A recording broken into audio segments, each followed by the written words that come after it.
오늘 우리에게 주시는 하나님의 말씀은 시편 116편 1절에서 4절까지의 말씀입니다. 시편 116편 1절에서 4절까지의 말씀으로 구약 성경 888면에 있습니다. 시편 116편 1절에서 4절까지의 말씀입니다. 제가 봉독하도록 하겠습니다. 여호와께서 내 음성과 내 간구를 들으심으로 내가 그를 사랑하는도다. 그의 귀를 내게 기울이셨으므로 내가 평생에 기도하리로다.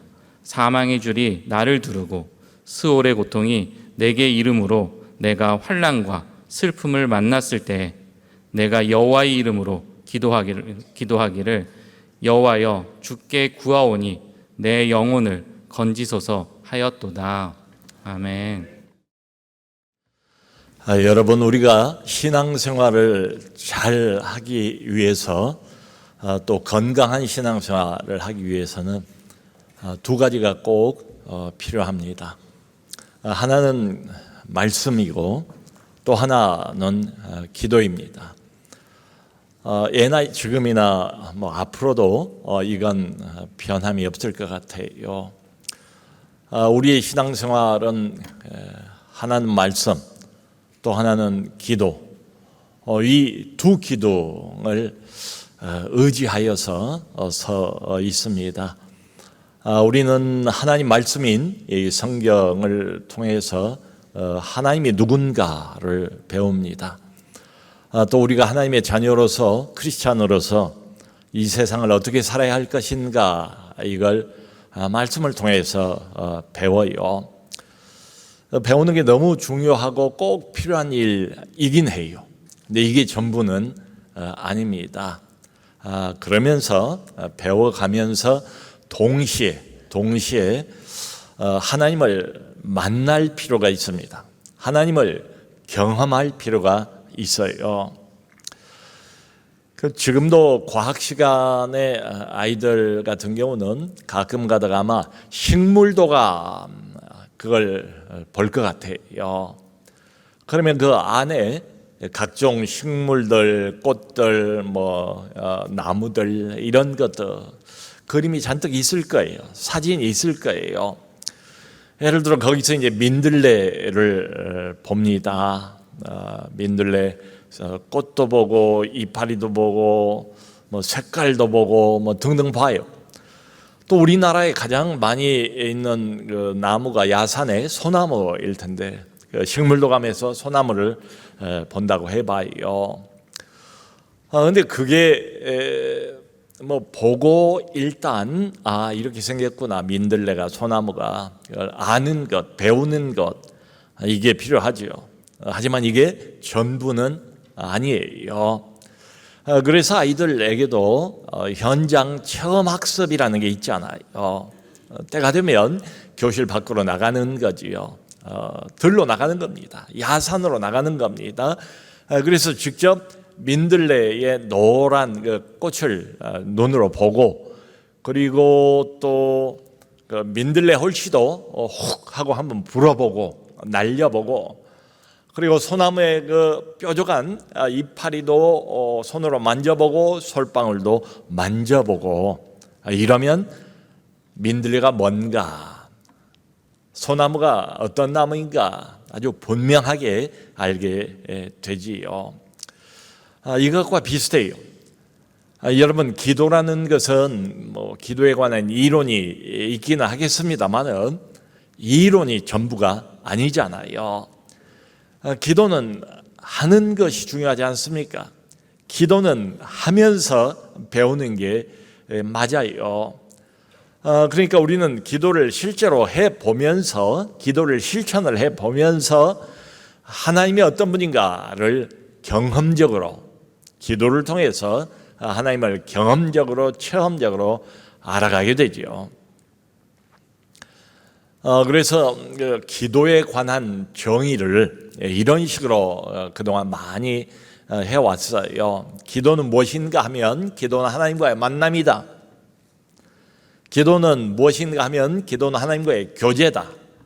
또 하나님과의 대화다. 심지어는 한 걸음 더 나가서 기도란 영혼의 호흡이다, 이렇게 정의를 해왔습니다. 그런데 여러분 가만히 생각을 해보면 여기 만남, 교제, 대화, 이 모든 정의들은 다 공통적으로 어떤 사람을 직접 만나고 경험하는 것을 전제로 하고 있잖아요. 상상 속으로 교제, 상상 속으로의 만남, 그저 상상으로의 대화, 그건 공허한 공상에 불과한 거지요. 그러니까 만남이라고 하고 교제라고 하고 그리고 대화라고 했을 때는 마치 사람을 1대1로 만나서 직접 만나서 함께 그 사람을 경험하면서 대화를 하는 것처럼 어떤 경험, 실제적인 체험, 이걸 전제로 하고 있는 단어들입니다. 심지어 한 걸음 더 나가서 기도가 영혼의 호흡이라고 그랬잖아요. 여러분 만일에 호흡을 멈추면 어떻게 됩니까? 뭐 얼마 못 가서 우리는 그만 죽고 말 거예요. 그런 차원에서 보면 호흡이 무슨 이론이겠습니까? 그건 아니잖아요. 호흡은 그야말로 실제지요. 호흡은 그야말로 우리가 경험하는 거잖아요. 순간순간 경험하는 것, 그게 바로 호흡입니다. 기도가 이와 같다 이 말이지요. 여러분, 우리 안에는 같은 교회의 또 우리 교회 식구들이고 또 같은 크리스찬들이긴 해요. 그런데 우리 안에도 기도에 관해서는 정말 천차만별이라고 생각을 합니다. 기도를 많이 하는 사람도 있고요, 기도를 좀 적게 하는 사람도 있고, 또 그래서는 안 되지만 혹시 기도를 전혀 안 하면서 신앙생활을 하는 이런 사람들도 없지 않아 있을지도 모르겠어요. 여러분, 기도를 많이 하고 기도를 적게 하고 기도를 아예 안 하고, 근데 이게 왜 중요한가 하면은 거기에 따라서 우리의 영성, 흔히 우리가 영성이라고 말하잖아요. 그냥 쉽게 그렇게 생각을 해보자고요. 영성에 천차만별 차이가 생겨요. 이 말은 영성의 차이가 난다, 기도를 많이 하고 적게 하고 기도의 편차에 따라서 영성의 편차가 생긴다, 이 말은 하나님 감각이 각자 다르다 이런 말입니다. 여러분, 하나님을 감각하는 정도가 달라요. 하나님을 감각하는, 하나님을 느끼는 강도가 달라요. 하나님을 느끼는 깊이가 달라요. 똑같은 하나님 이름을 불러도 각자가 느끼는 하나님 감각, 그 깊이, 그 강도, 그 풍성함, 이게 다 다릅니다. 이게 기도하고 매우 밀접한 관련이 있어요. 여러분, 우리가 성경을 배우면 우리의 머리에 성경 지식, 하나님에 관한 지식을 갖게 되잖아요. 그 지식을 우리 머리에 하나씩 둘씩 쌓을 수가 있잖아요. 그런데 그렇다고 해서 그게 가슴으로 느껴지는 것은 아니에요. 그러니까 우리 신앙생활 하는 모든 신자들의 고민거리입니다. 아는 만큼 느껴지지가 않아요. 아는 만큼 감각화가 되지를 않아요. 그러니까 머리와 가슴 사이에 큰 갭이 있어요. 이게 우리의 문제입니다. 이 갭을 뭘로 메꿀 것인가? 바로 기도로 메꿉니다. 그러니까 우리가 말씀을 통해서 배운 하나님, 말씀을 통해서 알게 된 그 하나님을 기도를 통해서 만나요. 기도를 통해서 경험할 필요가 있어요. 그러니까 이렇게 보면은 말씀과 기도, 기도와 말씀, 이 둘 사이에는 균형이 필요하다. 둘 다 필수적인데요, 둘 사이에 균형이 필요해요. 각각의 역할이 다르다고 봐야 돼요. 그러니까 우리는 말씀을 통해서 끊임없이 자라갑니다. 뭐에서 자라가는가 하면 하나님이 어떤 분인가를 아는 그 이론으로부터도 계속 자라가야 돼요. 말씀을 통해서. 또 하나는 기도하는 거지요. 계속 기도하는 거지요. 우리는 기도를 통해서 하나님을 경험하는 일, 하나님을 체험하는 일, 하나님을 감각하는 그 감각의 깊이와 풍성함과 강도에 있어서 계속해서 자라가야 됩니다. 이 둘이 다 필요해요. 그런데 여러분, 기도를 만일에 의무적으로만 한다, 기도를 억지로 한다, 그 오래 가겠습니까? 무슨 기도하는 맛이 있겠습니까? 재미가 있겠습니까? 기도에 무슨 은혜가 있겠습니까? 의무적으로만 기도를 하면 오래 가지를 못해요. 예전에 요즘도 그렇겠습니다만 엄마나 아빠가 아이들에게 심부름을 시키는 경우가 있잖아요. 그런데 기특하기도 하고 어린아이가 엄마 말씀 따라서 심부름하고 오니까 이쁘기도 하고, 그래서 작은 보상을 주는 경우가 종종 있었어요. 옛날 같으면 100원짜리 하나 줬는데 요즘은 한 1,000원 줘야 아이들이 듣지 않을까 싶어요. 그러면 아이들이 엄마 도와서 청소도 하고 아빠 구두도 좀 닦아 주기도 하고 등등. 그러면 수고했다, 머리도 한번 쓰다듬어 주고 보상을 해주잖아요. 아이들이 그 공부를 좋아하는 경우가 거의 없잖아요. 그런데 또 공부가 필요하니까 부모가 아이들 공부를 시키려고 보상을 약속하는 경우가 있지 않습니까? 이번에 이거 열심히 해서 이 과목 이렇게 점수를 받으면 네가 그렇게 해도 갖고 싶어 했던 로봇 장난감 내가 사줄게, 아빠가 사줄게, 네가 그렇게 갖고 싶어 하는 거에 예쁜 인형 내가 사줄게, 네가 그렇게 원했던 레고 요걸 꼭 사줄게 하고 약속을 하지 않습니까? 그럼 아이들이 열심히 또 공부를 하잖아요. 마치 그런 것처럼 기도도 비슷한 면이 있어요. 하나님께서 우리에게 기도를 시키시려고, 기도가 필요하니까, 기도가 중요하니까, 기도가 우리의 영혼에는 살고 죽는 문제고 영혼의 호흡이니까 기도를 계속할 수 있도록 기도의 동기유발을 위해서 하나님께서 기도에 대한 보상을 하세요. 그게 바로 기도의 응답입니다. 쉽게 생각해 보면 그래요. 응답을 받으면 재미있잖아요. 열매가 있고 결과가 나타나니까 신이 나잖아요. 하나님 살아계신 게 더 확신이 되잖아요. 그러면 더 기도하게 되지요. 그래서 여기 오늘 116편 1절을 보면 시인이 이런 말로 시작을 해요. 여호와께서 내 음성과 내 간구를 들으심으로, 여호와 하나님은 어떤 분이신가? 그분은 내 음성을 들으시는 분, 그분은 내 간구를 들으시는 분. 한마디로 하나님을 어떻게 정의하고 있습니까? 하나님은 우리의 기도를 들으시는 하나님이시다, 이렇게 시편을 시작하고 있어요. 여러분, 들으신다고 말할 때에 한번 생각을 해봐요. 우리가 말을 잘하기 때문에 청산유수로 그래서 하나님이 들으실까요? 그건 아니지요. 그렇다면 우리가 하는 말이 다 이치에 합당한 말이기 때문에 하나님이 들으실까요? 그것도 아니죠. 어떻게 하나님의 지혜와 우리를 견줄 수가 있겠어요? 그러면 우리가 하나님 앞에서 늘 순종하기 때문에 들으실까요? 그것도 아닌 것 같아요. 그러면 우리가 하나님 앞에서 경건하게 살고 거룩하게 살고 있기 때문에 하나님께서 우리 기도를 다 들으실까요? 나 자신을 이렇게 정직하게 살펴보면 거기에 대해서도 자신 있게 그렇다고 말할 수가 없어요. 그러면 왜 하나님께서 도대체 내 음성도 들으시고 내 간구도 들으시는 것일까요? 그 이유는 하나밖에 없습니다. 우리가 하나님의 자녀이기 때문에, 내가 하나님의 백성이기 때문에, 하나님과 내가 맺고 있는 특별한 관계 때문에 하나님이 특별한 사랑으로 나를 여전히 지금도 사랑하고 계시기 때문이지요. 여러분, 이것 말고는 다른 이유가 없습니다.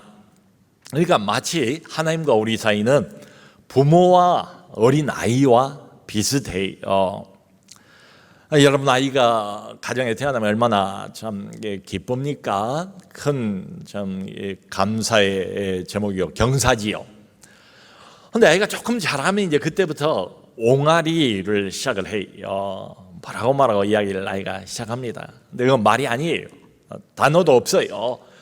그게 무슨 소리인지 우리 잘 모르잖아요.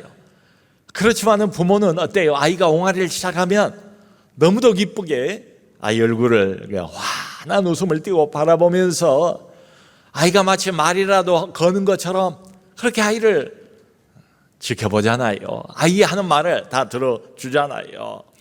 그러니까 옹알이를 하는 그때부터 아이는 계속 부모에게 뭔가를 계속 말을 하고 부모는 계속 아이의 말을 듣지 않습니까? 하나님과 우리 사이가 비슷해요. 그러다가 아이가 어쩌다가 아픈 때가 있잖아요.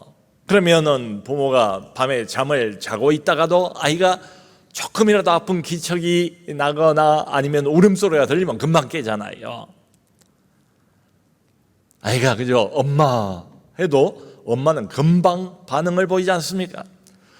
그러니까 아이가 뭔가 논리적으로 꼭 설명을 안 해도 다 알아요. 아이가 조목조목 자세하게 상황 설명을 구체적으로 하지 않아도 엄마는 금방 파악을 합니다. 이해를 합니다. 왜 그래요? 많은 말을 아이가 안 해도 무슨 사정인가를, 무엇이 필요한가를 대부분 엄마들은 금방 알아요. 왜냐하면 사랑하기 때문에. 사랑하면 알아요. 그냥 알아요. 사랑하면 이해가 되는 거지요. 마치 하나님께서 우리 기도를 들으실 때도 이와 비슷해요. 여러분, 하나님이 우리의 속사정까지를 모르시겠어요? 우리가 지금 당면한 형편, 내가 지금 어떤 문제에 부딪혀 있는가를 하나님이 모르시겠어요? 내 안에 속사정을 다 알기 전에도 하나님이 이미 다 알고 계신다. 성경에 말하잖아요. 구하기 전에 하나님이 있어야 할 것을 다 하신다. 내 형편과 내 사정을 다 하신다. 내 마음속까지 다 하나님이 아세요. 그런 하나님이세요. 그런 하나님이 우리에게 기도를 하라고 요구를 하세요. 기도를 듣기를 원하세요. 그러니까 간혹 가다가 어떤 분들은 목사님 저는 참 기도를 할 줄 모릅니다. 그런 말을 하는 경우도 있어요. 여러분, 기도에 관해서 우리가 오해를 하면 이럴 수도 있을 것 같아요. 그런데 우리 하나님은 하나님이 중요하잖아요. 우리가 사람에게 하는 것도 아니고 엉뚱한 무엇에 기도를 하는 것도 아니잖아요. 오직 한 분 전능하신 성경의 하나님, 그분에게 우리가 기도를 하는 거잖아요. 그런데 그 하나님은 그 기도를 할 때 화려한 말, 정산유소와 같은 화려한 말, 그걸 원치를 않으세요. 또 우리 신앙생활 좀 하고 이게 교회 이게 문화에 익숙해지고 하면 그 어떤 틀에 박힌 기도의 문구들이 있거든요. 틀에 박힌 기도의 어떤 문구들 말이에요. 이것을 하나님이 원하지도 않으세요. 그걸 즐겨 들으시는 분이 아니세요. 조금 투박하고 조금 앞뒤가 안 맞고 좀 단어 사용이 잘못되고 그렇다 할지라도 상관이 없어요. 우리 하나님은 하나님 그분을 향한 우리의 진실한 마음의 소리, 진심에서 우러나오는 진실한 아버지를 향한 우리 마음의 소리, 말이 많든 말이 적든 그걸 듣기를 하나님은 원하세요. 이게 중요합니다. 기도에서는. 어떤 그 집사님 한 분이 망고 있잖아요. 망고 빨갛게 익은 얼마나 달콤하고 얼마나 맛있어요. 그런데 지금도 망고가 비싼 과일이에요. 사과나 귤에 비해서는 망고가 생산도 잘 안 나고 수입도 많이 하고 아주 비싼 과일에 속합니다. 그런데 어떤 집사님이 어느 날 망고가 그렇게 먹고 싶더래요. 아이들을 위해서, 가족들을 위해서라면 사서 함께 먹겠지만 자기 혼자 먹고 싶은 거예요. 그러니까 자기가 망고 생각이 나는 거예요. 근데 자기 자신만을 위해서는 도저히 비싸서 못 먹겠더라는 거예요. 그러면서 속으로 그냥 지나가는 말처럼 기도 아닌 기도를 했다는 거예요. 하나님, 나도 망고가 먹고 싶어요. 하나님, 망고가 먹고 싶어요. 그렇게 기도 아닌 기도를 하나님께 드리고 그냥 지나갔지요. 잊어버렸지요. 근데 웬걸이요? 그 다음날 놀라운 일이 벌어졌습니다. 전혀 생각하지도 못했던 분에게서 멋진 과일 바구니가 택배로 날라든 거예요. 그것도 아주 비싼 화려하게 치장을 해놓은 과일 바구니, 각종 탐스러운 과일들이 가득 담겨있는데 그 안에 아주 잘 익은 빨간 색깔이 이만한 큼직한 망고가 몇 개나 거기에 들어있었다. 이분이 그걸 보고 놀란 거예요. 감동한 거예요. 먹고 싶은 망고를 먹어서 그것도 좋았겠지만 그것보다 더 감동스러웠던 것은 우리 하나님이 지나가는 말로 그냥 혼자 말처럼 그러나 진심이었죠. 정말 먹고 싶었으니까 그 말까지도 그 한마디까지도 놓치질 않고 우리 하나님이 들으시는구나.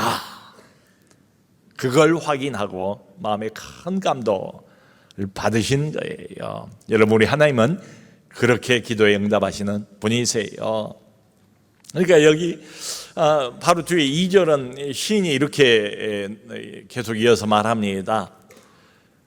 그가 그의 귀를 내게 기울이셨으므로, 그러니까 하나님께서 여호와께서 그의 귀를 내게 기울이셨으므로 마치 하나님께서 무슨 사람이라도 되는 것처럼 그렇게 표현을 하고 있잖아요. 둘이 마주 앉아서 이야기를 해요. 근데 너무도 중요한 이야기를 이 사람이 하는 거예요. 그러면 어떻습니까? 우리가 조금 성의를 갖고 마음을 담아서 이 사람 이야기에 귀를 기울인다면 몸을 좀 더 이 사람 가까이 숙이고 귀를 바짝 갖다 대고, 지금 하나님이 그렇게 그런 포즈로 그런 자세로 우리 기도를 들으신다 이 말이에요. 하나님이 그냥 멀찌감치해서 팔짱 끼고 그래 너는 말해라 나는 쳐다보고 있을게 이게 아니고, 하나님이 가까이 오셔서 몸을 숙이고 귀를 바짝 나에게 갖다 대시는 것처럼 들으신다. 소위 말하는 경청을 하신다 하나님께. 성심성의 마음을 담아서 하나님이 들으신다, 이런 이야기입니다. 여러분, 우리 하나님은 저 높은 곳에 저 멀리 계신 분이 아니에요. 하나님은 낮은 곳으로 오세요. 내가 신음하고 있는 삶의 현장으로 오세요. 바로 우리 옆으로 아주 가까이 오세요. 필요하면 몸을 숙이고 귀를 바짝 내게 내 입술에 갖다 대시면서 내 이야기를, 내 기도를 하나님이 정성스럽게 귀를 기울여 들으신다, 이런 말이죠. 성도 여러분, 소위 말하는 고상한 기도도 있을 수 있고 또 수준 높은 기도도 있을 수 있을 거예요. 우리가 평생 기도를 하는 사람들 아닙니까? 기도를 계속 하면서 더 발전되는 그런 방향으로 우리도 계속 기도를 배워 나가야 되겠죠. 그런데 성도 여러분, 중요한 것은 기도의 출발점입니다. 기도의 시작입니다. 이걸 놓치면 안 돼요. 기도의 기본입니다. 기도의 가장 중요한 것은 뭔가 하면은 내게 필요한 것을 하나님께 말하는 거예요. 그게 기도의 출발점이에요. 우리가 이 세상 살아가면서 뭔가 필요하지 않은 게 있는 날이 있습니까? 그런 때가 있습니까? 그런 사람이 있습니까? 우리 모두는 다 진심으로 뭔가 남에게 이야기를 하든 못하든, 남에게 이야기 못하는 것도 얼마나 많아요. 근데 내게 필요해요. 하나님께 내가 필요한 것을 말하는 것, 이게 기도의 출발점이에요. 만일 어떤 사람이 내가 거룩하신 하나님, 어미로우신 하나님 앞에 나가서 이야기를 하는 것인데 좀 말을 잘 해봐야겠다, 기도를 잘 해봐야 되겠다, 이런 생각을 가지면 기도를 아마 시작도 못할 거예요. 너무 어려워서 기도를 시작도 못할 거예요. 근데 기도는 내게 필요한 것을 그냥 진솔하게 솔직하게 그냥 말하는 거예요. 여러분, 아이들이 말을 어떻게 배웁니까? 처음부터 아주 조리 있게 말을 할 줄 아는 아이들은 없어요. 다 처음에는 아버바 하면서 말을 배워나가는 거죠. 배고프면 엄마 배고파, 아빠 도와줘, 이거 해주세요, 저거 해주세요. 이 간단한 표현들, 저희가 필요한 것들을 요구하는 이런 것들 말이에요. 이게 대화의 시작이에요. 그러므로 성도 여러분, 우리가 기도를 하려고 할 때에 뭔가 기도를 잘 해보려고 말을 좀 이쁘게 잘, 기도의 말이니까 만들어 보려고 애쓰지 마세요. 그냥 말하세요. 어린아이가 엄마 아빠 앞에서 말할 때 말을 만듭니까? 아이 같지가 않잖아요. 우리는 하나님 앞에서 아이, 그것도 철없는 아이, 나이가 들어도 철없어요. 하나님이 보실 때는, 여전히 하나님 보실 때는 미련하고 어리석고 부족하고 연약한 게 우리들이에요. 딴 데 가서야 뭐 체면 차릴 수도 있고 자기를 치장할 수도 있겠지만, 전능하신 하나님, 내 아버지, 그분 앞에 나왔을 때는 그냥 어린아이가 되세요. 그냥 말하세요. 말을 잘하려고, 기도를 잘하려고 애쓰지 말고 그냥 말하시면 돼요. 여러분, 그 탤런트 중에 김혜자 씨라고 있잖아요. 이분 별명이 국민엄마래요. 국민엄마. 그러니까 과거에 그 전원일기라는 드라마를 20년 이상을 찍었답니다. 거기에 나온 아주 소박한 어머니의 이미지가 이제 이게 굳어진 거예요. 그런데 이분이 또 그 광고로도 유명해요. 그 과거에 다시다 광고에 이분이 나와가지고, 그래 이 맛이야, 요 한마디, 그래 이 맛이야, 아마 대부분 다 기억을 하실 겁니다. 그게 무려 25년 이상 나간 광고래요. 그래서 그래 이 맛이야, 이게 전국적인 유행어가 됐습니다. 우리나라에서 가장 오랫동안 광고 모델을 했던 사람 중에 한 사람이 바로 이 김혜자 씨래요. 근데 알고 보니까 이분이 모태신앙이에요. 원래 성품도 굉장히 소탈하고 또 소박하고 진실한 이런 사람이랍니다. 그런데 이분이 신앙 가정에서 태어나고 자랐어요. 어느 교회 오랫동안 권사님이세요. 근데 이분 신앙도 보니까 신앙도 소박하고 신앙생활도 소박하고 기도를 하는데 기도도 아주 소탈하게 기도를 해요. 거창하게 기도하지를 않아요. 이분 이제 본인 스스로가 뭐라고 말하는가 하면, 자기는 하루 종일 지나가면서도 여러 번 그런 식으로 기도를 한대. 한마디로 하나님 해주세요. 하나님 해주세요. 나는 못하니까, 나는 부족하니까 하나님이 대신 해달라, 이 말이지요. 하나님 해주세요. 이분 하는 말이 뭐 연기 공부를 하면서도 때로는 어렵고 힘들고 무슨 소리인지 모르겠고 이러면은 자기가 하다가도 그런데요, 하나님 무슨 말이 나 모르겠어요, 어려워서 모르겠어요, 하나님이 해주세요. 그러면서 하는 말이, 우리 하나님은 멀리 계시는 존재가 아닙니다. 항상 우리 옆에, 바로 옆에 와 계십니다.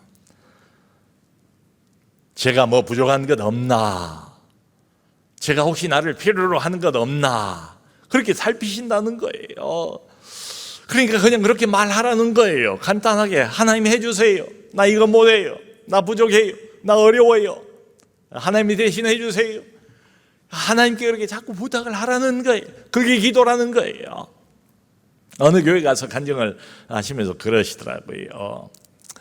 내가 여기 교회 오면서도 말을 잘하는 것도 아니고 뭐 무슨 말을 해야 할지도 모르겠고 그래서 중얼중얼 계속 그 기도만 하면서 왔대. 하나님, 교회 가서 내가 헛소리 안 하게 해주세요. 이 교회 가서 내가 헛소리 안 하게 해주세요. 그렇게 기도하면서 왔다는 거예요.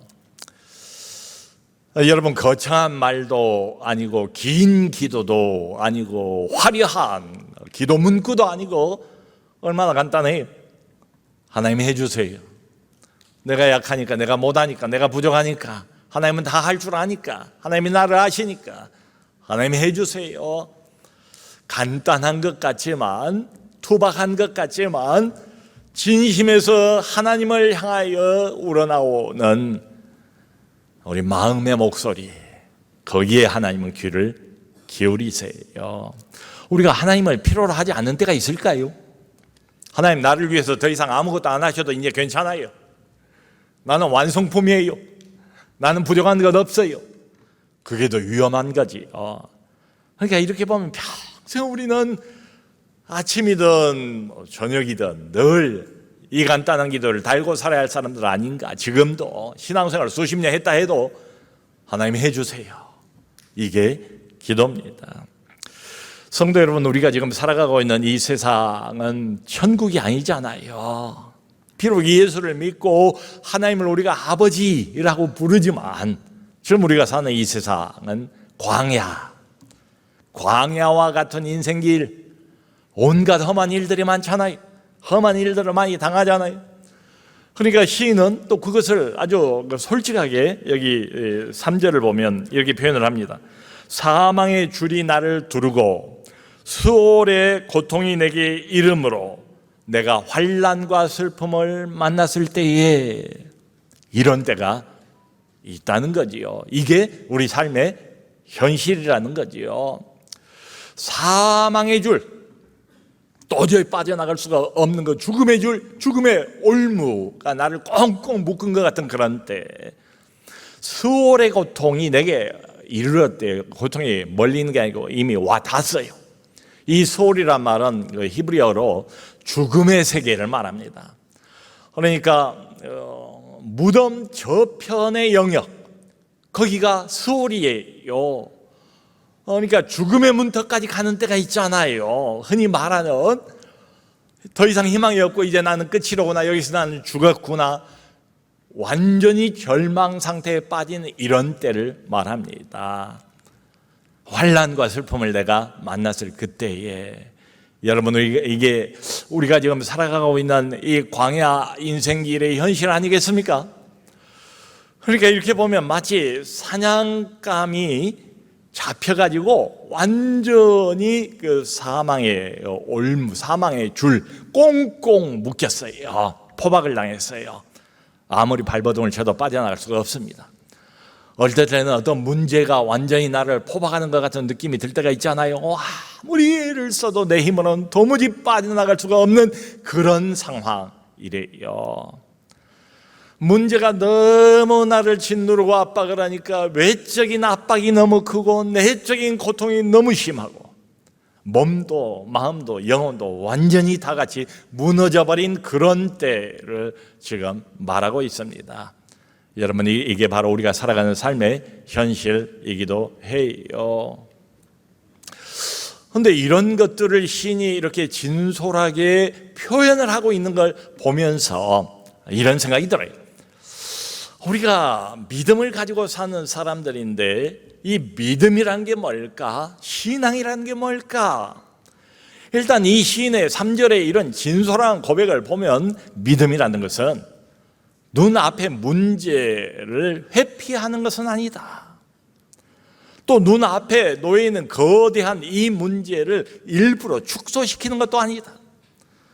문제가 있잖아요. 이 문제가 얼마나 큰 문제예요. 얼마나 우리를 괴롭혀요. 얼마나 우리 가정을 힘들게 만들어요. 내 인생을 얼마나 이게 지금 압박해오고 있습니까?